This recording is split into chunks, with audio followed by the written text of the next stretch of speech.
Shalom Bapak Ibu Saudara yang dikasihi oleh Tuhan. Puji Tuhan, hari ini kita bisa berjumpa kembali dalam program Renungan Keluarga Kristen. Mari kita bersatu dalam doa.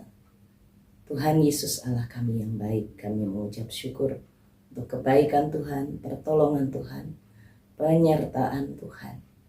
Terima kasih Tuhan pegang kami selalu. Terima kasih Tuhan berikan kekuatan baru.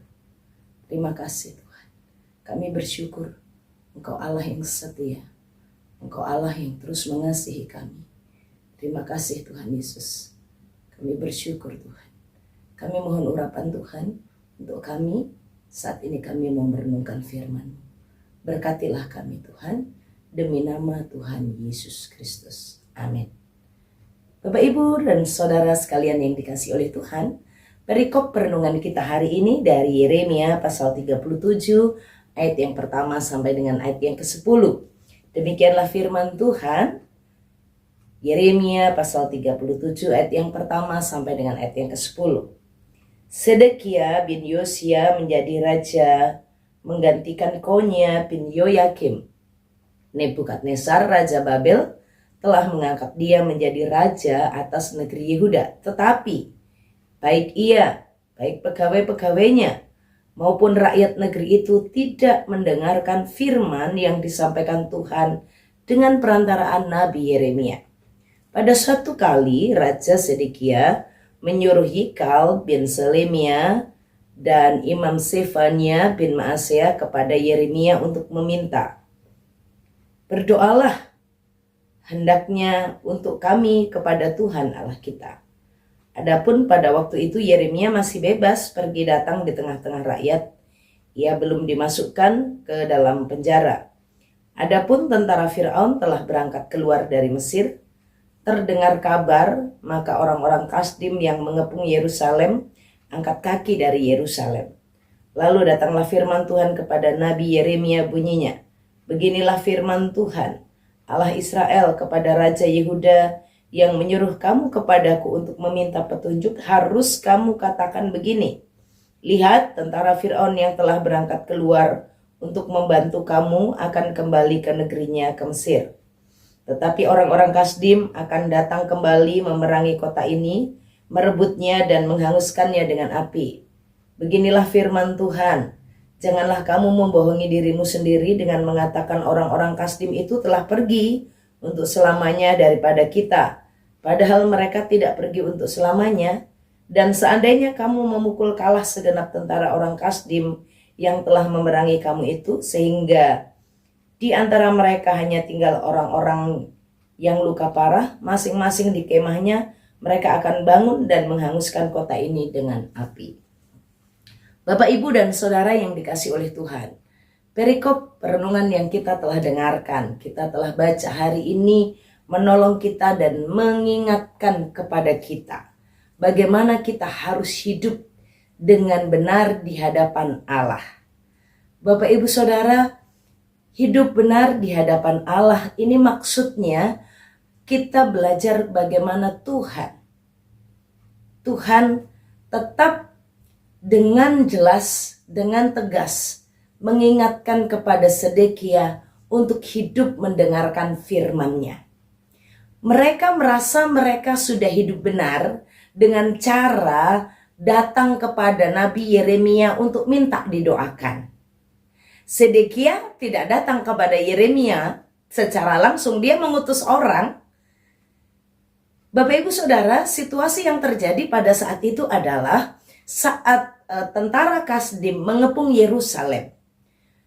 Raja Sedekia itu meminta pertolongan kepada Firaun, Raja Mesir, untuk menolong mereka dari kepungan orang Kasdim.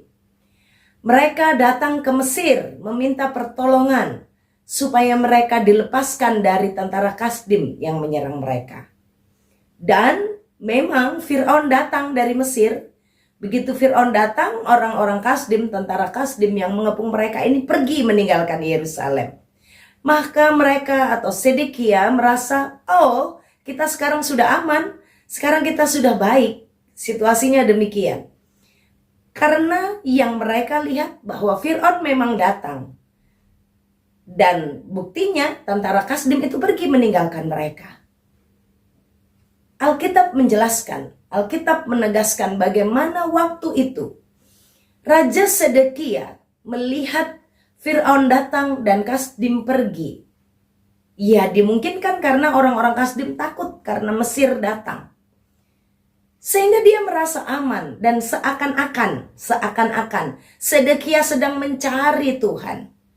Padahal sesungguhnya tidak demikian, karena di dalam ayatnya yang kedua dituliskan bagaimana baik ia maupun pegawai-pegawainya maupun rakyat negeri itu tidak mau mendengarkan firman Tuhan yang disampaikan melalui nubuatan Nabi Yeremia. Mereka tidak percaya bahwa Yehuda, Yerusalem akan dihancurkan dan dihanguskan. Buktinya orang Kasdim sudah pergi. Buktinya Fir'aun datang memberi pertolongan. Jadi mereka merasa sudah aman.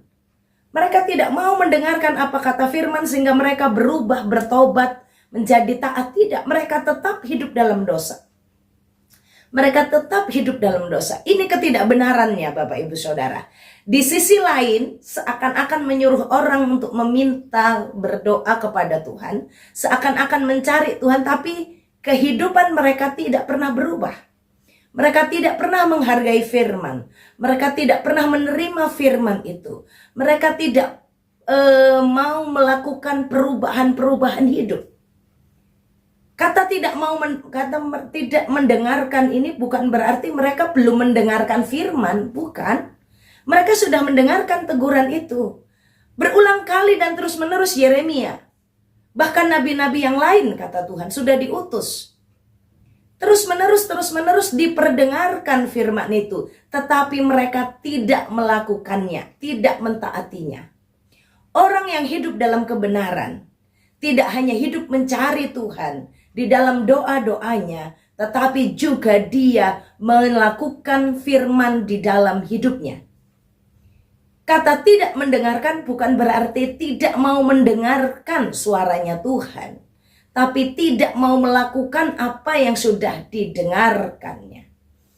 Maka Bapak Ibu Saudara, Tuhan katakan, kamu dengar ya, kamu akan tetap dihancurkan, kamu akan tetap dihukum, Yerusalem akan dihanguskan dengan api. Sekalipun Fir'aun datang memberi pertolongan, Fir'aun itu akan pergi lagi. Itu hanya datang sementara.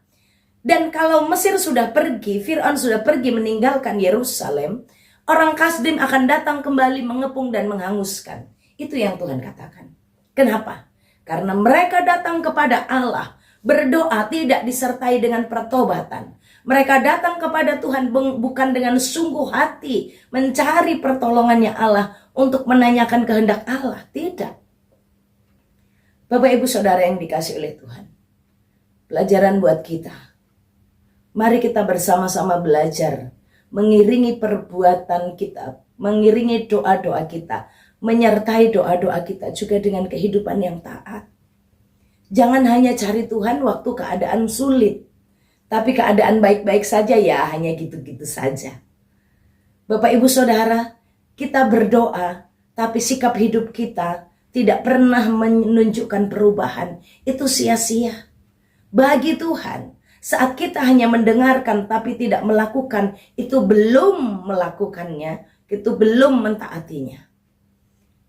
Tuhan merindukan orang yang berdoa hidup di dalam ketaatan akan firman-Nya. Tuhan merindukan umatnya saat mendengarkan firman-Nya itu disertai dengan pertobatan, perubahan hidup, perubahan sikap. Bapak Ibu Saudara yang dikasih oleh Tuhan, ajarkan anak-anak kita bukan hanya pintar berdoa, tapi juga melakukan firman Tuhan.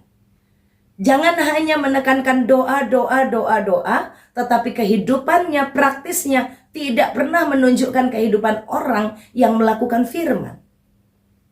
Saat Bapak Ibu Saudara dalam kesulitan, engkau berdoa, tapi engkau tetap mencari pertolongan kepada manusia. Engkau tetap mengandalkan manusia, engkau tetap membanggakan manusia. Dengan sikap hidup yang tetap hidup dalam dosa. Doa jalan, dosa jalan terus. Tidak. Bapak Ibu Saudara yang dikasih oleh Tuhan, hari ini Mari kita bersama-sama belajar menghentikan dosa kita, tapi memperkuat doa kita yang disertai dengan ketaatan kepada Allah. Dalam pekerjaanmu, engkau berdoa, meminta Tuhan memberkatimu, tapi cara kerjamu engkau korupsi, cara kerjamu engkau malas, cara kerjamu engkau tidak bertanggung jawab, cara kerjamu engkau pencuri tulang. Orang lain yang kerja, kamu yang pingin dapat pujian. Orang lain yang kerja, kamu yang pakai namamu untuk menunjukkan bahwa itu perbuatanmu, pencuri tulang. Tidak benar. Engkau berdoa tapi engkau tetap pembohong. Engkau berdoa tapi engkau tetap mencuri. Sama seperti Sedekia, pegawai-pegawainya dan juga rakyatnya. Bapak Ibu Saudara yang dikasihi oleh Tuhan, mari kita hidup di dalam doa yang disertai dengan pertobatan, perubahan, dan hidup di dalam kebenaran. Firman bukan hanya didengarkan, tetapi dilakukan dalam hidup tiap-tiap hari. Bapak Ibu Saudara yang dikasihi oleh Tuhan, percayalah, pertolongan Tuhan itu tepat pada waktunya. Jangan jadikan Tuhan hanya tampil butuh, kata orang Jawa gitu ya. Kalau pas lagi butuh aja Tuhan dicari. Tapi kalau sudah selesai, ya dilupakan. Ya nggak pernah didatangin. Nggak pernah dipuji, nggak pernah didoakan. Nggak pernah menyembah. Karena doanya Bapak Ibu Saudara atau doa kita, doa orang Kristen ini, doa itu hanya menaikkan permohonan, hanya minta. Tidak mengerti doa yang menyembah itu bagaimana. Tidak mengerti doa yang mengagungkan Tuhan itu gimana. Kenapa? Karena dalam konsep dari kecil diajarkan kalau butuh sesuatu doa. Maka doa itu identik dengan permintaan. Padahal doa itu bukan hanya permintaan. Yang Tuhan Yesus juga ajarkan, doa itu ada ucapan syukur. Doa itu memuji-muji Tuhan dulu. Banyak orang Kristen sampai hari ini gak ngerti memuji Tuhan itu dipikir hanya nyanyi bagi Tuhan. Padahal memberikan pujiannya, memberikan kekagumannya, mengatakan terima kasihnya kepada Tuhan. Tidak mengerti karena dalam pikirannya doa itu hanyalah permohonan, permintaan. Maka kalau nggak perlu ya nggak usah minta. Padahal doa itu lebih dari sebuah permohonan. Bapak Ibu Saudara yang dikasihi oleh Tuhan, mari kita bersama hari ini merenungkan bagian firman ini dan mengoreksi diri kita. Sudahkah doa-doa kita sertai dengan perubahan hidup, dengan ketaatan kepada kebenaran yang tiap-tiap hari kita dengarkan. Mari Bapak Ibu Saudara, kita datang kepada Allah di dalam kesungguhan hidup kita, doa dan hidup di dalam kebenarannya. Mari kita berdoa. Terima kasih Tuhan. Ampunilah kami jika Engkau melihat kami sebagai orang-orang Kristen yang hanya berdoa, yang hanya mencari Tuhan untuk meminta pertolongan, yang hanya mencari Tuhan untuk menaikkan permohonan-permohonan kami.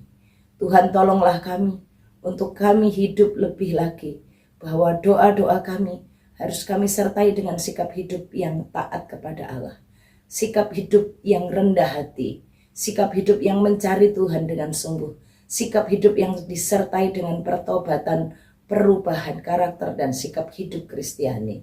Tuhan tolonglah kami dalam pekerjaan kami, dalam rumah tangga kami. Apapun yang kami lakukan, biarlah Engkau dimuliakan. Biarlah kami mengalami pertumbuhan iman.